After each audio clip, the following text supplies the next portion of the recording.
and welcome back to Humanities. I am Purva and in this video we are going to cover our chapter number 15 from class 12th history, which is framing the constitution, the beginning of a new era.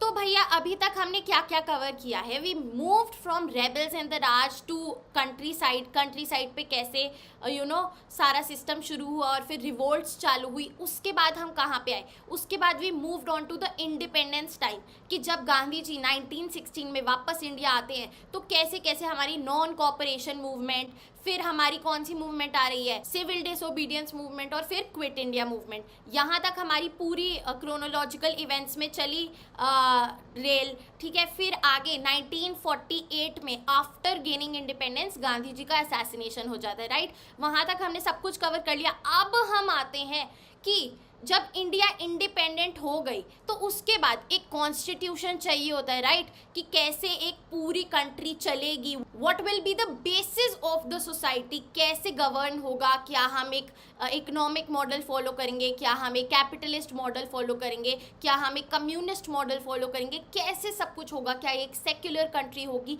The basis of the political system, क्या India एक democratic government होगी, एक monarchy होगी. ये सब जो basics जब बन रहे थे तो हम वो वाला टाइम पढ़ेंगे. राइट, कि कॉन्स्टिट्यूशन की फ्रेमिंग जब से चालू हुई वो बिफोर इंडिपेंडेंस 1946 ऑनवर्ड्स ही होने लगी थी, बिकॉज टिल देन काफ़ी सारे नेगोशिएशंस हो रहे थे with the British and we knew कि हाँ हमें एक साल बाद आज़ादी मिल जाएगी. क्लियर है. सो तब से लेके कैसे हमने पूरे कॉन्स्टिट्यूशन को फ्रेम किया, how did we actually decide upon the framework, वो डिस्कस किया जाएगा इस पूरे चैप्टर में. काफ़ी इजी चैप्टर है. पॉलिटिकल साइंस अगर आपने पढ़ी हुई है यू नो दैट इसमें से आपको 90% चीज़ें ऑलरेडी पता है. राइट, तो ये एक पूरा ऐसे ना रिकैप है, एक ओवरव्यू है जो भी हुआ after independence for the framing of the Indian constitution. तो चलिए जल्दी से हाईलाइटेड चीज़ों को कवर करेंगे because these are the most important things और यही है जो आपको पता होना चाहिए. Let's quickly get started with the chapter. As you all know कि ये सारी जो सीरीज़ है एक्सप्लेनेशन वीडियोज़ की, ये CUET के साथ साथ क्लास 12th बोर्ड्स पे भी फोकस करती है. सो हम दोनों अप्रोच से पढ़ते हैं, MCQ as well as subjective. So let's quickly get started.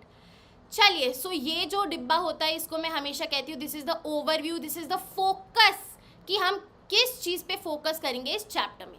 तो भैया the Indian constitution came into effect on 26 January 1950. First MCQ यहीं पे बन गया है. ठीक है भैया. अच्छा जी, अब इसको बोला जाता है the longest constitution of the world. ठीक है, एक बहुत ही ज़्यादा ड्यूबियस सी डिस्टिंक्शन है, एक बहुत ज़्यादा डाउटफुल कह सकते हैं इसे हम. But looking at the size and the diversity of Indian country, we actually understand कि ऐसा क्यों बोला गया है. तो at independence India was not merely large and diverse तो वो थी ही, but it was also deeply divided. right, तभी जो इंडिया पाकिस्तान का पार्टीशन है वो हुआ because of the division of Hindus and Muslims. Clear है. तो इन सबको ध्यान में रखते हुए कैसे काम शुरू किया गया. It was necessary to be an elaborate, carefully worked out and painstakingly drafted document. Constitution के लिए बोला गया है कि ये ऐसे ही किसी बच्चे ने किताब लिख दी ये नहीं होगा. सालों साल का प्रोसेस है एक कॉन्स्टिट्यूशन को डिफाइन करना. अभी हम पढ़ेंगे कितना स्ट्रगल, कितनी डिबेट्स, कितने डिस्कशंस लगे. ठीक है, आगे चलते हैं. To make Indians of different classes, castes and communities come together in a shared political experiment. ये करना था भैया. एक ही पॉलिटिकल सिस्टम में इतनी अलग अलग तरीके के लोग, डाइवर्सिटी के लोग, क्लासेस के लोग, कम्युनिटीज़ के लोग हारमनी में रह रहे हैं, पीसफुल को एग्जिस्टेंस कर रहे हैं. ये हमारा एक ऑब्जेक्टिव है, एक मोटिव है इंडियन कॉन्स्टिट्यूशन का. So the constitution of India was framed between December 1946, यहाँ हमने लिखा है, टू नवंबर 1949. क्लियर है. ये हमारी कॉन्स्टिट्यूशन फ्रेमिंग की टाइमलाइन है, जितना टाइम लगा कॉन्स्टिट्यूशन बनाने में. ठीक है, अब कॉन्स्टिट्यूशन किसने बनाया भैया? Constituent assembly of India. Clear है? Who drafted the Indian constitution और which assembly was consigned with the task of framing the constitution? It is the constituent assembly of India. अब भैया असेंबली ने 11 सेशंस रखे जो 165 डेज तक चले, ठीक है, विच वर स्प्रेड ओवर 165 डेज. जैसे कि फर्स्ट सेशन इतने में हुआ, फिर थोड़े दिन छोड़ के सेकेंड सेशन हुआ, ओवर टोटल 165 डेज के एक्सपेंस में वो स्प्रेड थे. आगे चलते हैं. The work of revising and refining the drafts was carried out by various committees and सब कमिटीज. तो भैया हमारी कॉन्स्टिट्यूएंट असेंबली के अंडर काफ़ी सारे ऐसे डिपार्टमेंट्स बना देते हैं ना for the smooth functioning of the assembly. तो काफ़ी सारी कमिटीज़ थी, ठीक है, कि ये कमेटी ये संभालेगी और उनके अंडर सब कमिटीज़ थी. ऐसे ही तो तरीके से काम होगा, जल्दी प्रॉपर ऑर्गेनाइज्ड वर्क होगा. क्लियर है? चलिए अब हम चलते हैं फर्स्ट टॉपिक पे, और ट्यूमल्टस टाइम. ट्यूमल्टस का मतलब क्या होता है भैया? यानी कि एक अनऑर्गेनाइज्ड, कंफ्यूज्ड, मेसी टाइम, यानी कि बिफोर इंडिपेंडेंस का जो टाइम था वो वाला. So the years immediately preceding the making of constitution has been exceptionally tumultuous. Clear है? A time of great hope but of abject disappointment, क्योंकि तब हम कैसे एकदम से कंट्री का पॉलिटिकल सिस्टम बदल देंगे, काफ़ी कन्फ्यूजन थी. अभी तक ऐसा चला आ रहा है, फिर एकदम से हम कौन सी पॉलिसीज़ निकालें, लोग कैसे मानेंगे, राइट? कन्फ्यूजन है, मेस क्रिएट हो चुका है, और एक इनऑर्गेनाइज्ड सोसाइटी थी उससे पहले. इंडियंस के लिए जो भी किया ब्रिटिशर्स ने किया, उनकी गवर्नमेंट उनकी कॉलोनी के हिसाब से किया. चलिए अब देखिए, ऑन 15 अगस्त 1947 जब हमें इंडिपेंडेंस मिली, ठीक है, तब हमें साथ ही साथ क्या मिला? डिवीजन मिला, है ना. इंडिया और पाकिस्तान दो कंट्रीज में बट चुके थे. तो भैया अभी तक जो ये इतना सारा एरिया था ये इंडिया कहलाता था. अब इसमें से वेस्ट साइड तो यहाँ पे पाकिस्तान निकल चुका है, और इधर जो ईस्ट साइड है वो भी ईस्ट पाकिस्तान निकल चुका है, जो अब बांग्लादेश है. तो बीच में यहाँ इंडिया था. समझ रहे हो आप? ये हमारा एक ज्योग्राफिकल रफ फ्रेमवर्क है, ठीक है. चलिए अच्छा जी, अब हम देखेंगे कि क्या क्या प्रॉब्लम्स फेस हुई. एक बार यहाँ पे रीकैप हो रहा है इस ट्यूमल्टस टाइम का, जो भी सब कुछ चल रहा था. सबसे पहले क्या हुआ? क्विट इंडिया स्ट्रगल ऑफ 1942, जो सबसे बड़ी मास मूवमेंट बोली गई है, हमने पढ़ा है, राइट? पिछले चैप्टर में ही कवर किया है. आगे चलते हैं. फिर भैया the bid by Subhas Chandra Bose to win freedom through armed struggle with foreign aid. ये कब बात हो रही है? सुभाष चंद्र बोस जब एग्जाइल में थे, when he was out of India, India के बाहर उन्होंने फॉरेन जगह पे एक आंदोलन शुरू किया against the British colonial rule in India. Azad Hind Fauj, Indian national army, ये सारे इनिशिएटिव्स उन्होंने करे with the help of foreign aid. And उन्होंने यूथ तक, जो वहाँ इंडियन लोग थे, वहाँ के जो वहाँ पे इंडियन लोग थे, इंडियन यूथ था, उनको इंस्पायर किया to raise their voice against British colonial rule in India. Clear है? तो ये एक किस्सा बताया गया है, ज़्यादा डेप्थ में नहीं जाना है क्योंकि एनसीईआरटी में बस जिक्र किया गया है. आगे किसकी बात हो रही है? The rising of the ratings of the royal Indian navy in Bombay. अब भैया रेटिंग्स यानी कि सेलर्स का ही सिनोनिम्स है. जो रॉयल इंडियन नेवी में जो सेलर्स थे, उन्होंने भी रिवोल्ट करी अगेंस्ट द ब्रिटिश रूल.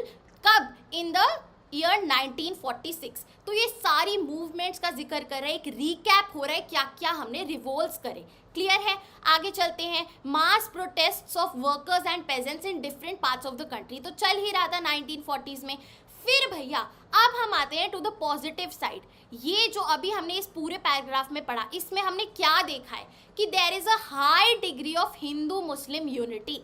इस पीरियड में सिर्फ इंडियंस वर्सेस ब्रिटिशर्स था, कभी ऐसा नहीं था Hindus versus Muslims. Indians were together in this, right? So the degree of Hindu Muslim unity is very very prominent in these struggles before independence. चलिए अब इंडिपेंडेंस के टाइम तक आते आते भैया कांग्रेस और मुस्लिम लीग किसी भी एक सेटलमेंट पे नहीं पहुंच पाई थी about the religious reconciliation and social harmony between the two communities.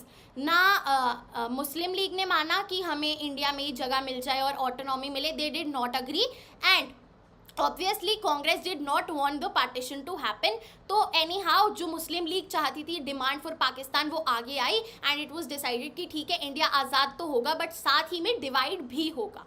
So the great Calcutta killings of August of 1946, हमने लास्ट चैप्टर में पढ़ा कि जब ये वाला प्रपोजिशन निकाला मुस्लिम लीग ने, राइट, उन्होंने एक डे ऑब्जर्व किया. वो कौन सा डे था, क्विकली कमेंट डाउन बिलो. और उसके बाद से क्या होने लगा था, बहुत सारी रायट्स होने लगी थी. कैलकटा में मास किलिंग्स हुई थी 1946 में.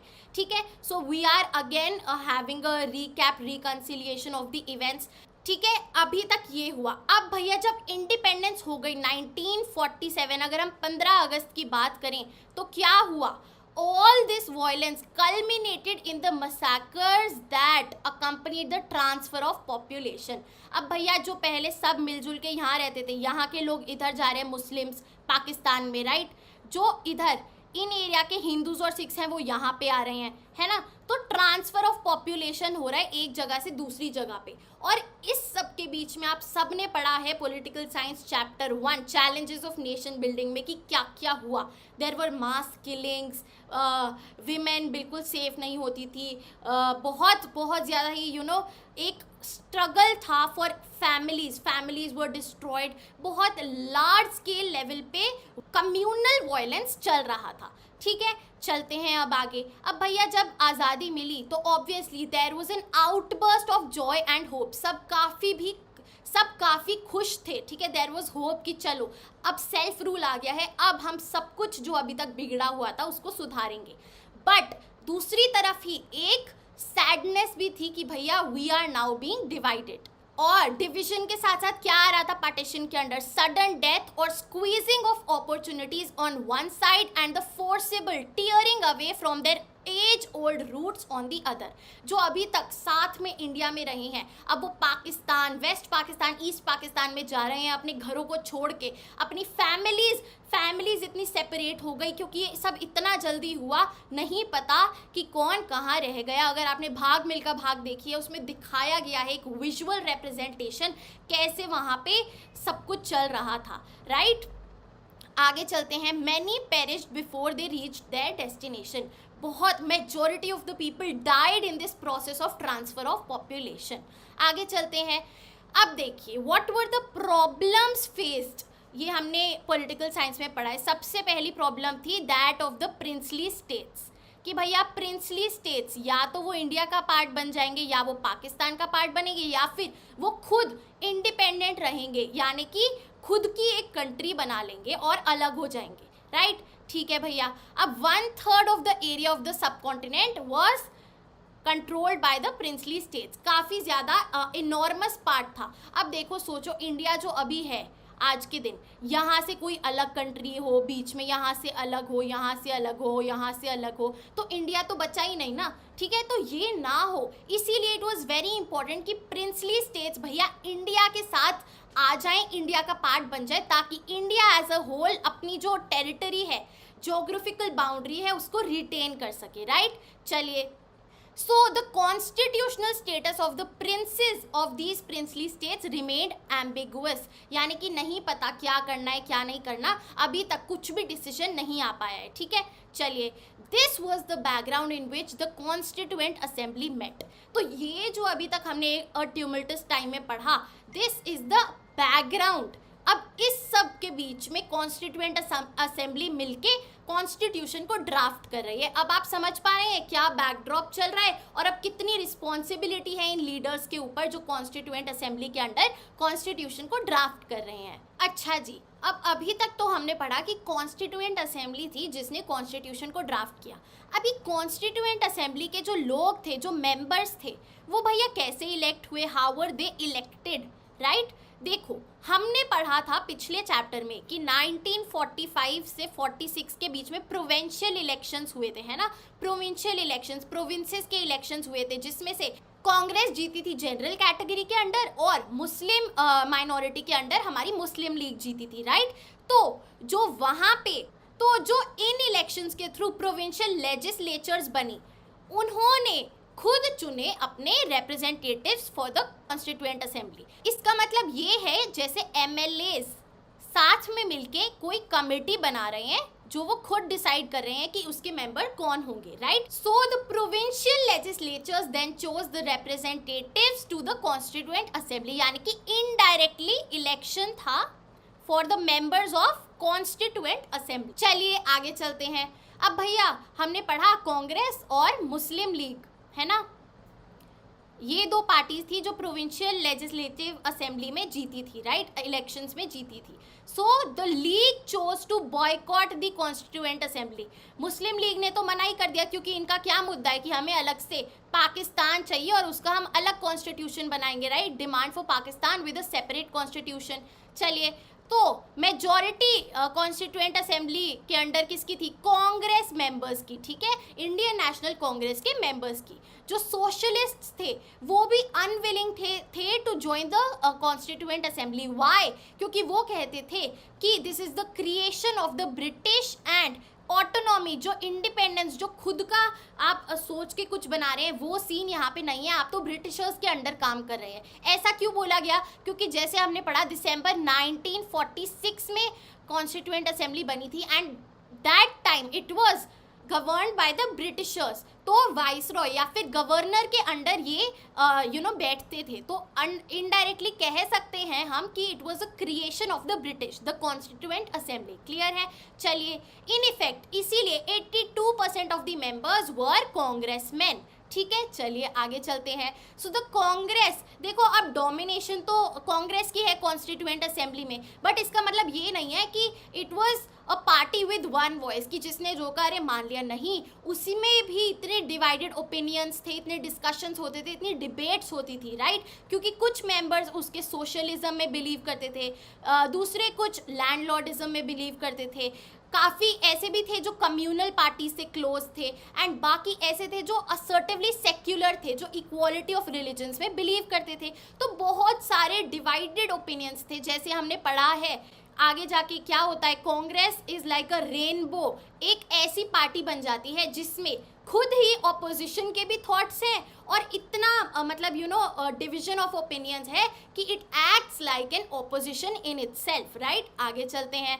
सो the Congress members had learned to debate their ideas in public and negotiate their differences, right? इसीलिए इतना समय लगा, क्योंकि हर मुद्दे पे डिस्कशन होता था, बैठ के बातचीत होती थी। यहाँ पे आप देख सकते हैं, the constituent assembly in session, Sardar Vallabh Bhai Patel is seen sitting second to the right. यहाँ पे ये सरदार वल्लभ भाई पटेल। क्लियर है? आगे चलते हैं। So, the discussions within the Constituent Assembly were also influenced by opinions expressed by the public. भैया मेंबर्स तो थे ही थे, बट पब्लिक का भी पूरा रोल था हमारा कॉन्स्टिट्यूएंट असेंबली के अंडर। वो सारी चीज़ें प्रेस में फैलती थी, आज ऐसी बात हुई, आज ऐसी बात हुई, आपका क्या ओपिनियन है, right?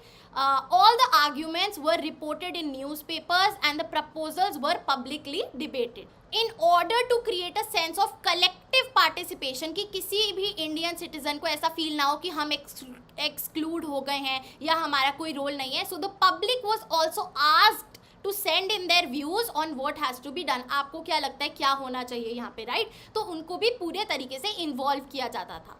Many of the linguistic minorities, यानी कि जो लैंग्वेज के बेसिस पे माइनॉरिटीज़ हैं, जो मे बी मराठी बोल रहे हैं या कन्नड़ बोल रहे हैं, तेलुगु बोल रहे हैं, ठीक है, linguistic minorities wanted protection of their mother tongue, कि भैया हमारी जो बोली है उसको बचाया जाए, कोई सेफ गार्ड दिए जाए। रिलीजियस माइनॉरिटीज़ वो भी चाहती थी हमें सेफ गार्ड्स मिले। जो दलित्स हैं, जिन्हें अभी तक इतना कास्ट ऑपरेशन सहने को मिला है, उनको भी रिजर्वेशन चाहिए थी गवर्नमेंट बॉडीज में। So these were some of the demands made by the public. Clear है? चलिए, these were the aspirations of the people. आगे चलते हैं। The dominant voices, very important, answer writing perspective से काफ़ी इंपॉर्टेंट है। The constituent assembly had 300 members, 300 members थे भैया कॉन्स्टिट्यूएंट असेंबली के अंडर, ठीक है। Of this 6 members played a vital major role, 6 main members थे, ठीक है भैया। उनमें से 3 जो थे वो तो कांग्रेस के रिप्रेजेंटेटिव्स थे। कौन कौन थे वो? नंबर 1 जवाहरलाल नेहरू, ठीक है, number 2 Vallabh Bhai Patel and number 3 Rajendra Prasad. Clear है?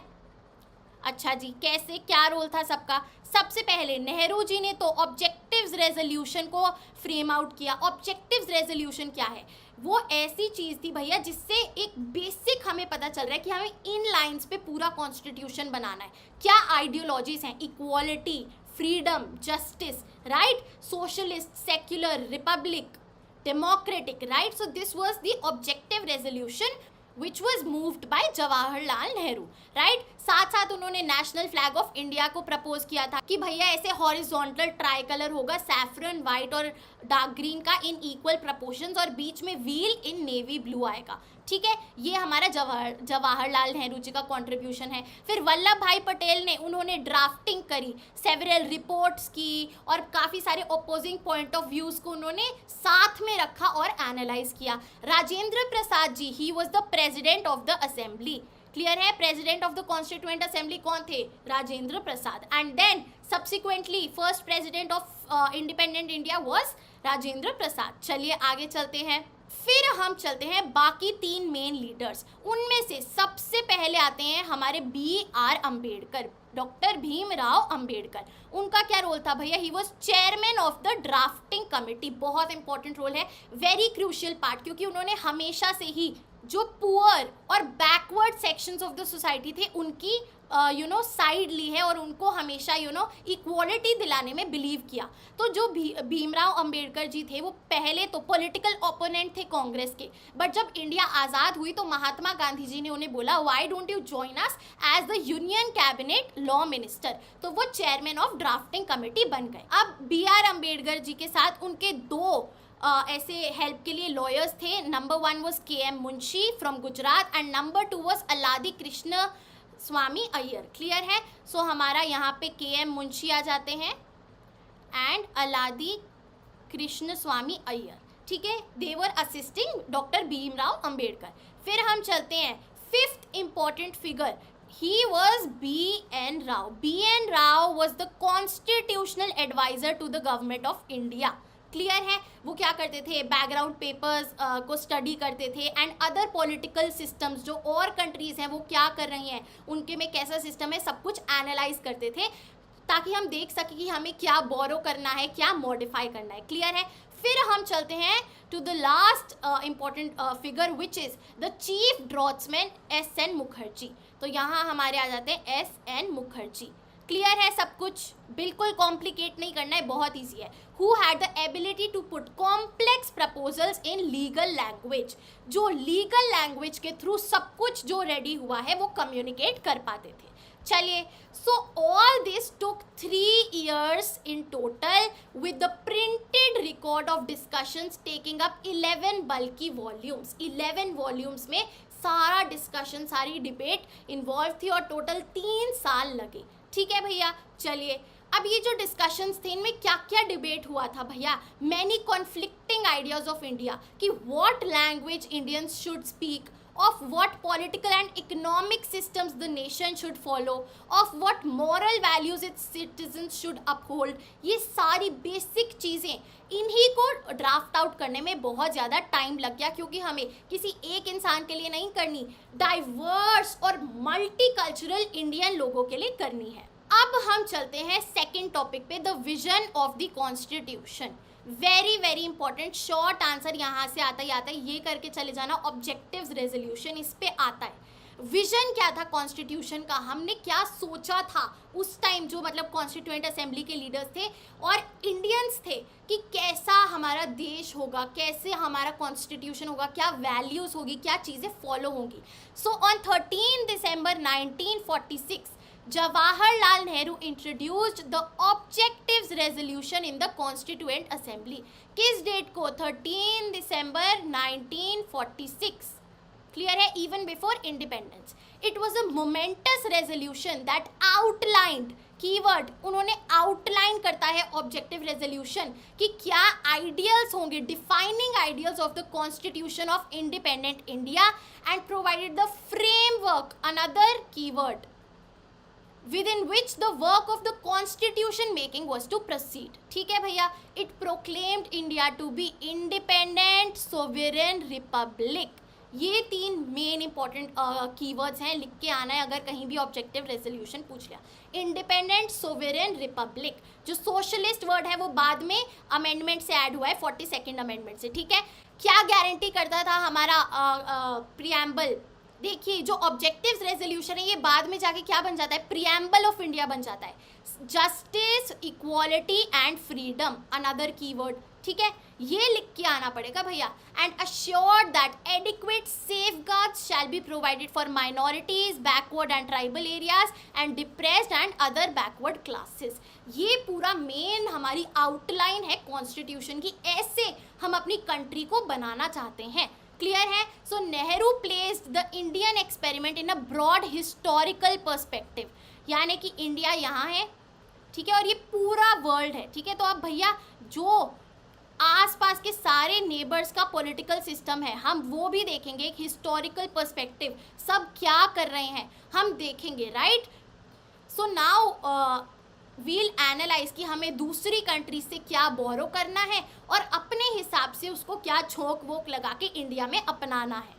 So now going back to the past and referring to the American and French revolutions, Nehru was locating the history of constitution making in India within a longer history of struggle for liberty and freedom। जैसे मैंने बताया पूरे world के perspective से अब हम देखेंगे क्या किया जाए, ठीक है, by linking it to revolutionary moments in the past of other countries, ठीक है भैया। चलिए, तो अब इसका मतलब ये नहीं था कि हम कोई ब्लूप्रिंट ढूंढ रहे हैं कि अच्छा जैसे यूएसए ने किया है सेम यही हम छाप देंगे, नहीं भैया, हम बोरो तो करेंगे पर उसको अपने तरीके से अप्लाई करेंगे इंडिया में in respect to the Indian context, कि भैया इंडिया में ये चीज़ कैसे जमेगी, कैसे सूट होगी, राइट, क्योंकि India is multi diverse and culturally बहुत ही ज़्यादा वास्ट कंट्री है। तो हमें जैसे हमारे लोगों को, हमारे सिटीजन्स को अकोमोडेट होगा वैसे ही इन सारे हम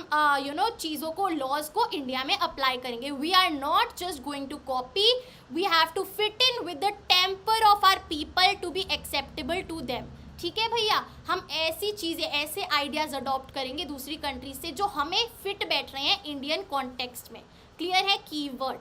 चलिए, the objective of the Indian constitution would be to fuse the liberal ideas of democracy with the socialist idea of economic justice and readapt and rework all these ideas within Indian context। भर भर के important शब्द है इसमें। क्या भैया, हमने liberal democracy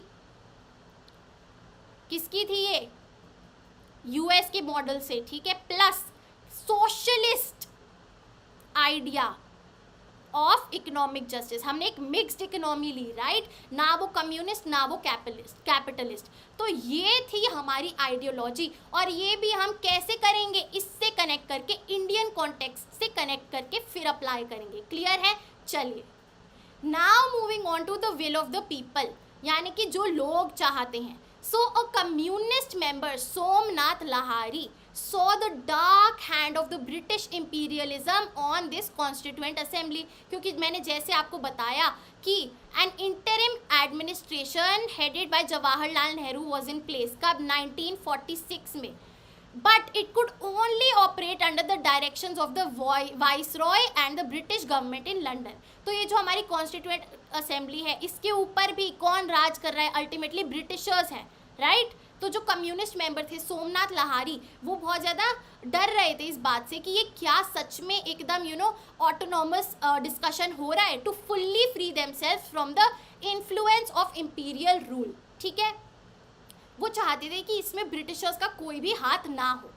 So that is why he exhorted that Constituent Assembly was British made and was working the British plans as the British should like it to be worked out। कि भैया ये तो फिर फंसा रहे हैं। क्लियर है? आगे चलते हैं।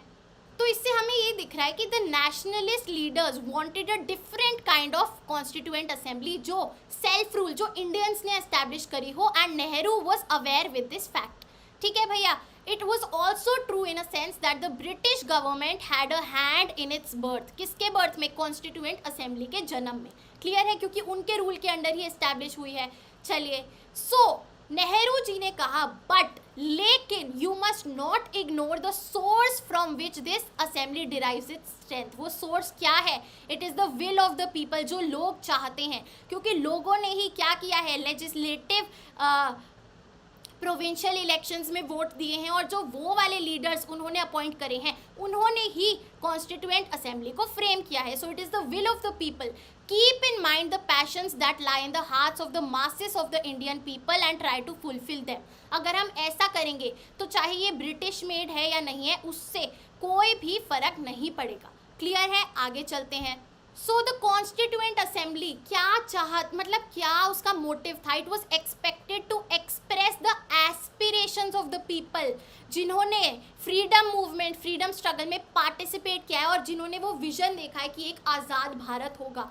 आपको वो सब कुछ सच करना है। क्लियर है? सो democracy, equality and justice were the ideals that had become associated with social struggles in India since 19th century। तो क्या है हमारी outline framework? Democracy, equality and justice, ये लिख के आना पड़ेगा। और अब इस पैराग्राफ में हमें देखने को मिलेगा कि ये जो तीनों चीज़ें हमने पढ़ी, ये कैसे हमारे फ्रीडम स्ट्रगल में एसोसिएटेड थी। देखिए, जब चाइल्ड मैरिज को अपोज किया गया और the right for widows to remarry, तो हम कौन सा सपना देख रहे थे? सोशल जस्टिस का। जब स्वामी विवेकानंद जी ने हिंदुइज्म में रिफॉर्म लाने की कोशिश करी, तो वो क्या चाहते थे कि जो रिलीजन्स है वो और ज़्यादा जस्ट बने, इक्वल बने, राइट, सही बने, राइट बने। ठीक है, ज्योतिबा फूले इन महाराष्ट्र, जब उन्होंने डिप्रेस्ड कास्ट्स की मदद करी और कम्युनिस्ट्स और सोशलिस्ट ने वर्कर्स और पेजेंट्स की मदद करी, तो वो क्या चाहते थे? इकोनॉमिक एंड सोशल जस्टिस, सब साथ में चले, कोई सेक्शन ऑफ द सोसाइटी पीछे ना रह जाए। क्लियर है? चलिए अब हम चलते हैं आगे। अब भैया हमने देखा जब गवर्नमेंट ऑफ इंडिया एक्ट 1935 निकला था, तो इंडियंस को काफ़ी ऑटोनॉमी मिल गई थी। वो क्यों हुआ था? जब ब्रिटिशर्स ने देख लिया था कि भैया हमारा रूल तो काफ़ी दिनों तक चलेगा नहीं, और इन्हें हमें थोड़ा बहला फुसला के कोई टॉफ़ी दे देते हैं कि ये थोड़े शांत हो जाए, इनको थोड़ा सा पावर दे देते हैं, right. So the demand for representation grew. जब इंडियंस के मन में डिमांड आई कि हमें चाहिए, अपना हक चाहिए, रिप्रेजेंटेशन चाहिए, पावर चाहिए, तो काफ़ी सारे कॉन्स्टिट्यूशनल रिफॉर्म्स आए, जैसे कि हमारा government of India act 1909, 1919 and 1935। Clear है? चलिए, सो ये सारे एक्ट किसने निकाले थे? कॉलोनियल गवर्नमेंट ने। They were enacted by the colonial government, right.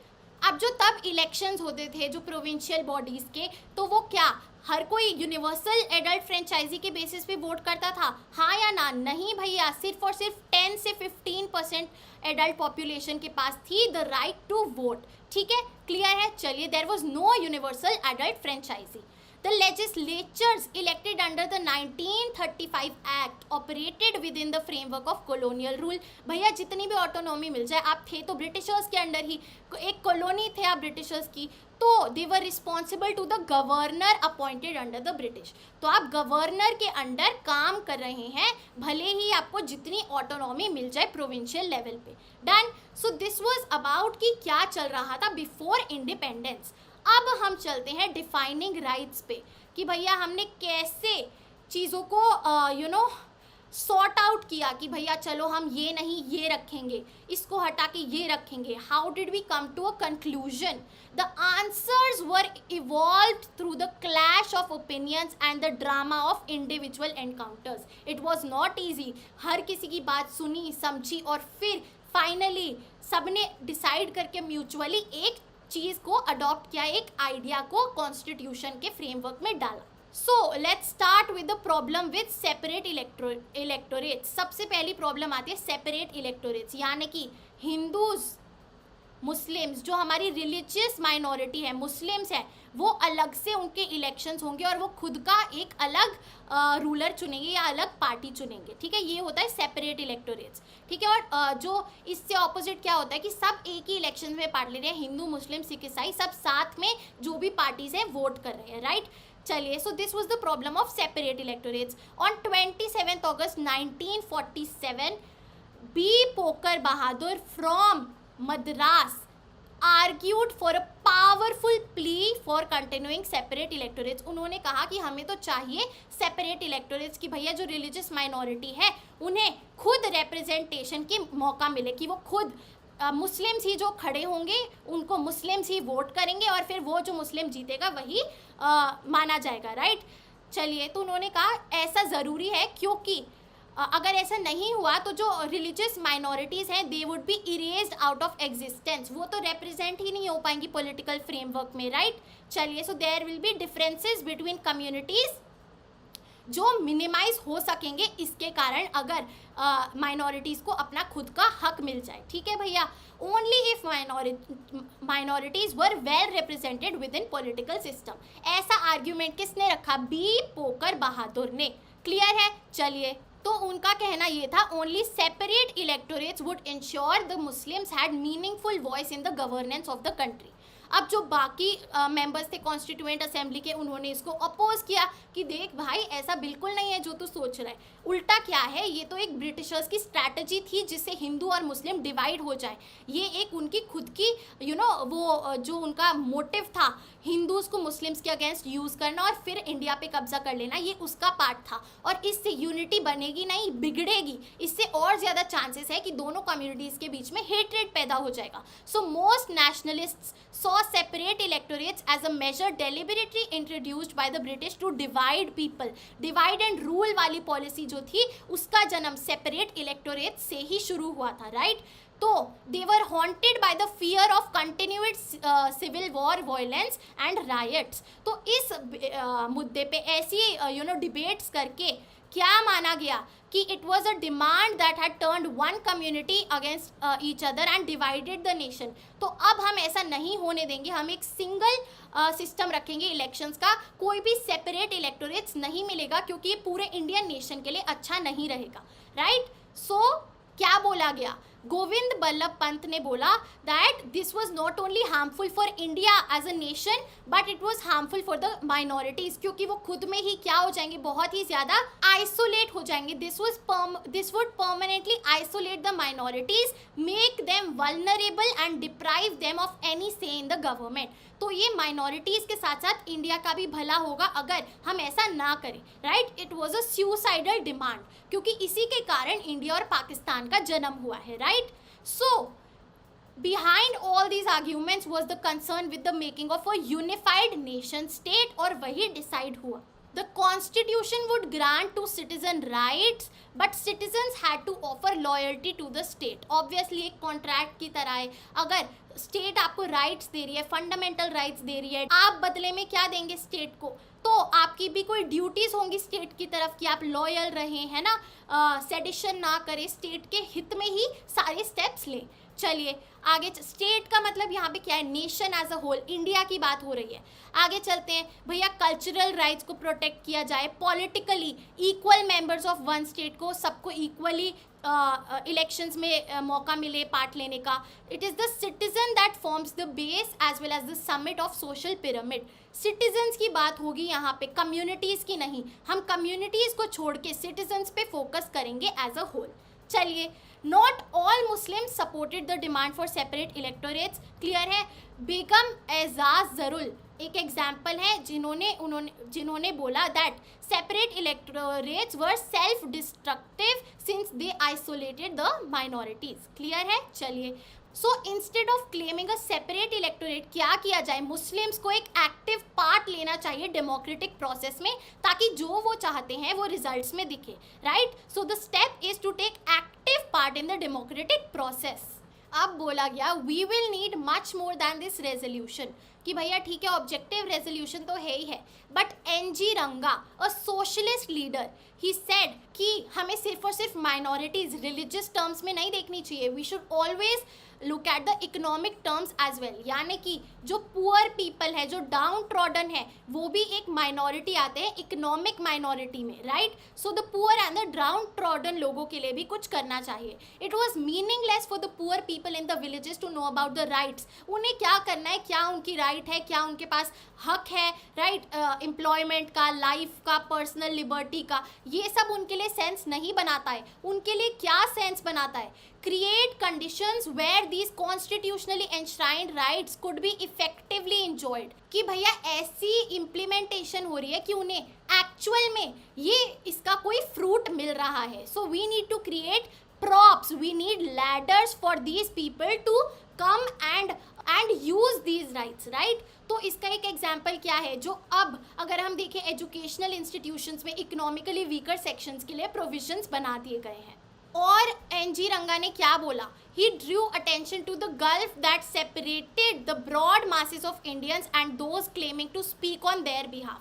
कि भैया आप बोल तो रहे हो कि हम जो पुअर पीपल हैं उनके बिहाफ पे बोल रहे हैं, बट जो ऑर्डिनरी लोग हैं, जो कंट्री के लोग हैं, वो क्यों खुद के लिए नहीं बोल रहे? क्योंकि उनको मौका नहीं मिल रहा है आपके लेवल तक आने का, इसीलिए you are representing them. So the masses themselves are not able to come up to the constituent assembly. It takes time. उनको क्या चाहिए? प्रॉप्स चाहिए, एज डिस्कस्ड. क्लियर है? आगे चलते हैं. अब रंगा ने जो एक ग्रुप मेंशन किया, इट वाज द ट्राइबल्स. अब भैया अगर आप ट्राइबल्स के बारे में जानते हैं, so you all know that they are very very isolated from the normal people. ठीक है, वो बहुत ही ज़्यादा इंसुलेटेड रहते हैं, तो उनका कोई भी रिप्रेजेंटेशन रहा ही नहीं है. हाउएवर कॉन्स्टिट्यूएंट असेंबली में एक ओरेटर थे जयपाल सिंह, जिन्होंने ट्राइबल्स को रिप्रेजेंट किया और उन्होंने बोला कि there is a need to protect the tribes and ensure conditions that could help them to come up to the level of general population. कि उन्हें आप ऐसा environment provide कीजिए, ऐसी rights दीजिए कि वो general population के level तक आ सके. Clear है? चलिए.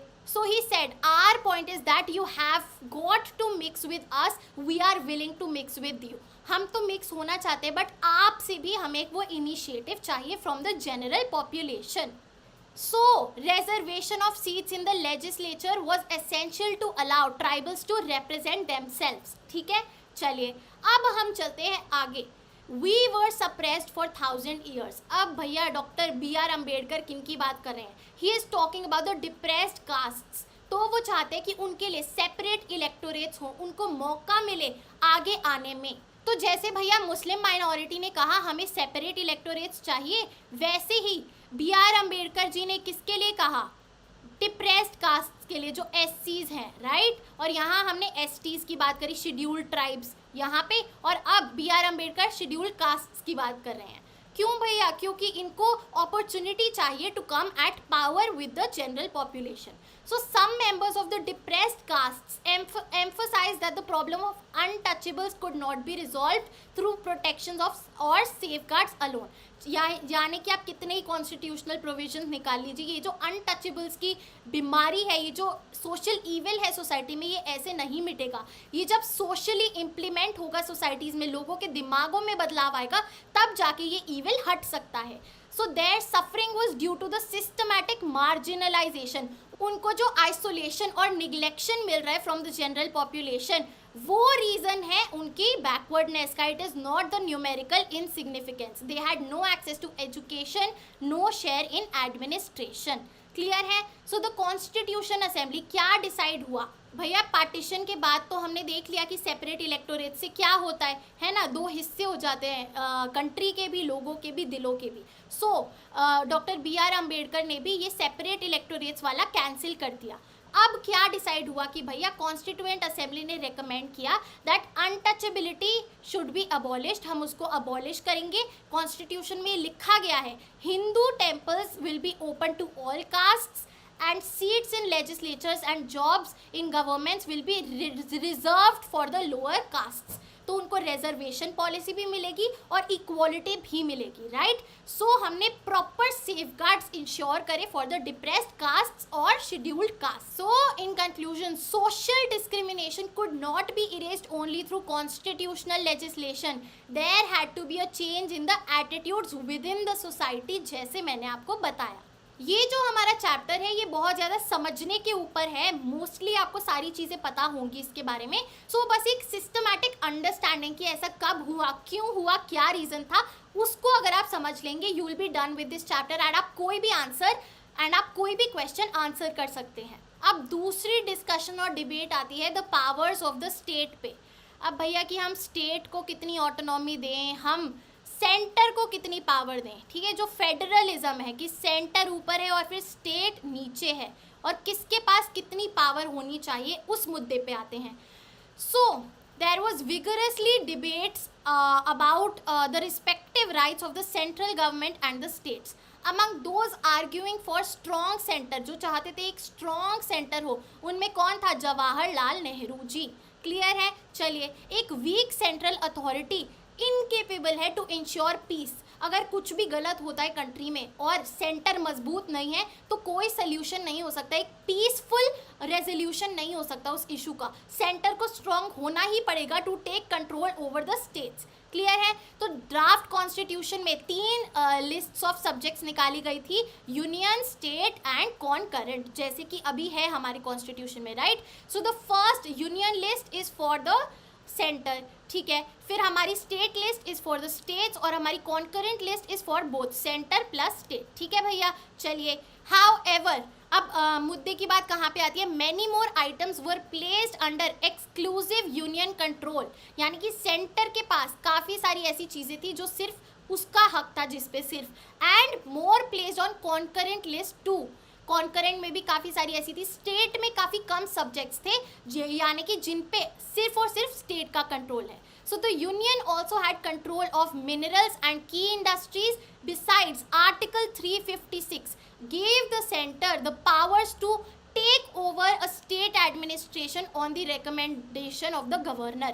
यानी कि आप स्टेट्स को भी हड़प सकते हो, स्टेट्स के ऊपर भी आप कंट्रोल ले सकते हो if the governor recommends so, right? जैसे presidential rule हो जाता है वैसे. So this was the draft which was framed. Clear है. ठीक है. अब ये सारी recommendations निकाली to be incorporated in the constitution. और साथ ही साथ में फिजिकल फेडरलिज्म, अगर हम टैक्सेस की बात करें तो एक कॉम्प्लेक्स सिस्टम बनाया गया जिसमें कस्टम ड्यूटीज़ और कंपनी टैक्सेस के जो की तरह जो और टैक्सेस थे वो सिर्फ और सिर्फ सेंटर के पास कंट्रोल था. बाकी इनकम टैक्स और एक्साइज ड्यूटीज़ में स्टेट्स भी आ सकती हैं. एंड अदर केसेस में, for example estate duties, it was assigned wholly to the states.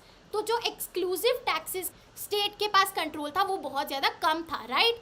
चलिए, अब देखते हैं क्या बोला गया, इस पे क्या डिबेट्स हुई, क्या प्रॉब्लम्स अराइज हुई. बोला गया the centre is likely to break. देखो भैया, the rights of the states were most eloquently defended. States को इतनी कम राइट्स क्यों मिली है, ऐसा बोला गया बाय के Santhanam from Madras. He wanted a reallocation of powers. वो चाहते थे ये पावर्स को वापस से एलोकेट किया जाए, रीडिस्ट्रीब्यूट किया जाए, क्योंकि आप क्या करें, आप बहुत ज़्यादा बर्डन डाल रहे हैं किस पे, सेंटर पे. और अगर आप किसी पे बहुत ज़्यादा काम थोप देंगे तो वो बेचारा मैनेज नहीं कर पाएगा, right. If the centre was over burdened with responsibilities it could not function effectively. इसीलिए भैया आप री एलोकेशन करें. Therefore the centre could in fact be made stronger. अगर आप काफ़ी सारे फंक्शन स्टेट के पास ट्रांसफ़र कर दें तो एक जो उनके पास ऑर्गेनाइज्ड मेथड में काम है वो इफेक्टिवली कर पाएंगे. और अल्टीमेटली इससे क्या होगा, सेंटर और ज़्यादा अच्छा काम कर पाएगा, ज़्यादा काम कर पाएगा और स्ट्रॉन्ग हो जाएगा.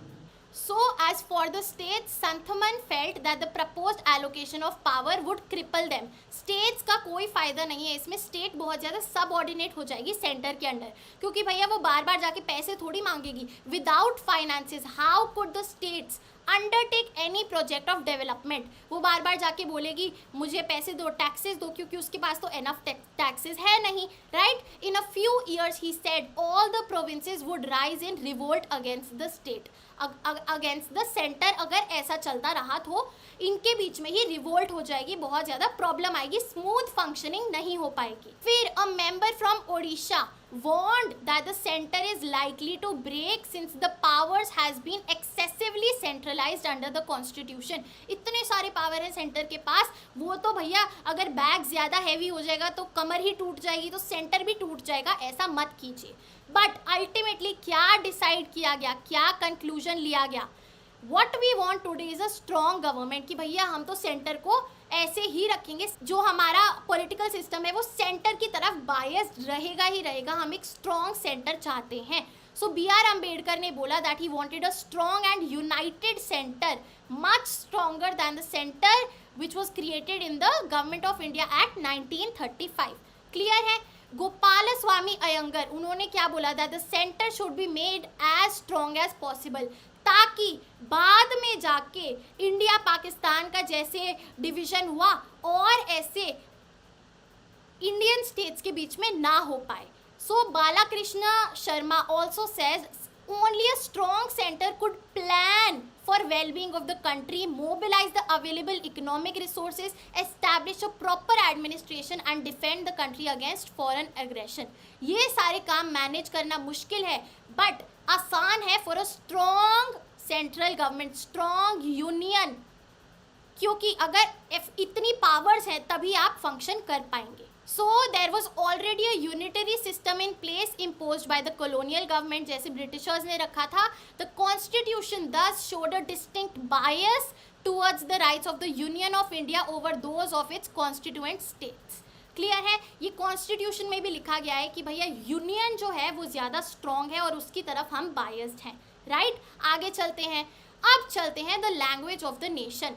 नेशनल लैंग्वेज के मुद्दे पे क्या क्या प्रॉब्लम्स अराइज हुई, क्या डिस्कशंस थे, क्या डिबेट्स थे. So by the 1930s the Congress had accepted the Hindustani as the national language. तो 1930s की बात हो रही है, जब ब्रिटिशर्स थे तब जो इंडियन नेशनल कांग्रेस थी उन्होंने हिंदुस्तानी को नेशनल लैंग्वेज का पद दिया. क्लियर है, हिंदुस्तानी इज द नेशनल लैंग्वेज ऐसा बोला.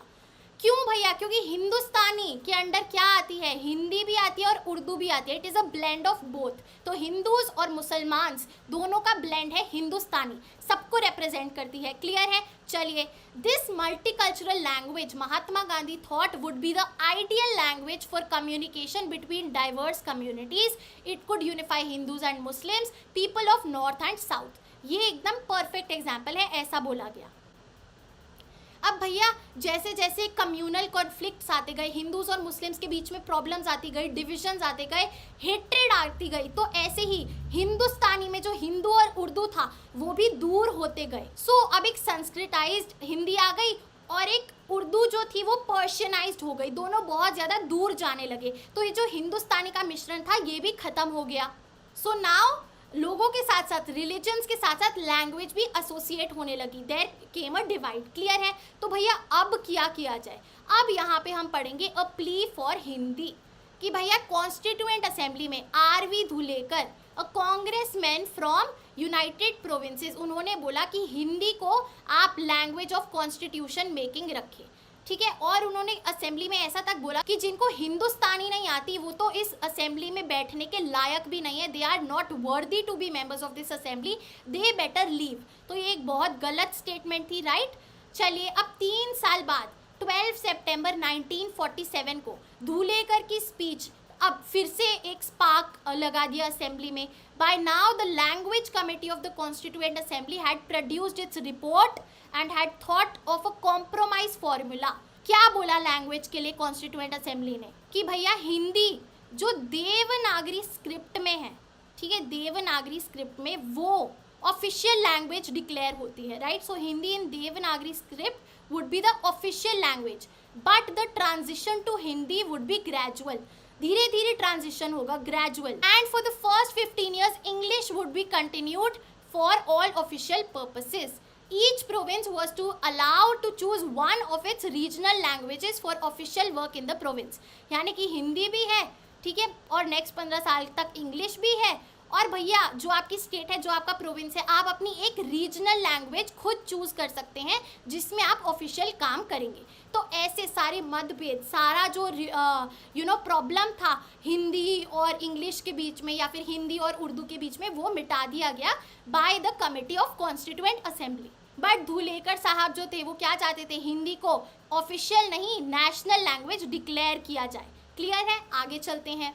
The fear of domination. लोगों को किस चीज़ का डर है, सिर्फ और सिर्फ कोई हम पे आके कंट्रोल ना कर ले, डोमिनेट ना कर ले और हम सबमिसिव ना हो जाएं. राइट, वो जो इक्वालिटी है वो बनी रहे, वो चलती रहे. A day after Dhulekar spoke, Shrimati G Durgabai from Madras explained her worries. वो क्या कह रही हैं कि जो हमारा साउथ है उसमें नॉन हिंदी स्पीकिंग लोग ज़्यादा हैं. राइट, बट उन्होंने शुरू में हिंदुस्तानी को भी एक्सेप्ट किया and they were evolving. Right, but अब ये जो हिंदी के अगेंस्ट जो ऑपोजिशन है वो साउथ में स्ट्रॉन्ग है. Right, because Hindi cuts at the very root of the provincial languages. She had accepted Hindustani as the language of the people, but now that the language has been changed, words from Urdu and other regional languages were being taken out. तो ये बहुत गलत है and we the people from the south oppose this. Clear है? So there should be mutual adjustment and no question of forcing things on people. Clear है? ये जो चीज़ें थी लैंग्वेज के ऊपर कि क्या नेशनल लैंग्वेज होनी की चाहिए, क्या ऑफिशियल लैंग्वेज होनी चाहिए, ये इस मुद्दे पे बेस्ड थी कि सब एक म्यूचुअल इन्वॉल्वमेंट है, हर किसी को इनकॉर्पोरेट गया है, हर कोई कंफर्टेबल है उस लैंग्वेज को लेके, because India is a nation of multi diverse people with different communities, castes, ideologies and cultures. Clear है? चलिए, तो भैया अगर हम एक कंक्लूजन निकालें तो कॉन्स्टिट्यूशन ऑफ इंडिया ऐसे ही नहीं बना, वो एक process of intense debate and discussion के थ्रू बना है, सबको मुद्दे नज़र रखते हुए. And a second important feature of constitution is the emphasis on secularism, that all religions are equal and the state won't favour any particular religion. Clear है? चलिए, यहाँ पे फंडामेंटल राइट्स बताई गई हैं, freedom of religion, cultural and educational rights, rights to equality. Done. आगे चलते हैं. So the constituent assembly debates help us understand the many conflicting voices that had negotiated in the framing of constitution. ये सब पढ़ के अब हम देख पा रहे हैं कि कितना बड़ा ये एक डिसीजन था और इसीलिए इतना टाइम लगा एंड सबको ध्यान में रखते हुए हमारा कॉन्स्टिट्यूशन फ्रेम हुआ. Right? So guys, we have covered the whole chapter and I hope आपको बहुत ज़्यादा मदद हुई है. अगर थोड़ी सी भी हेल्प हुई है प्लीज़ कमेंट करके बताइए एंड अपने दोस्तों के साथ इस वीडियो को शेयर कीजिए. So guys, that is it for this video. I hope you liked it and if you did please like, share and subscribe to the channel. You are at Humanities. Happy learning. I'll see you in the next video.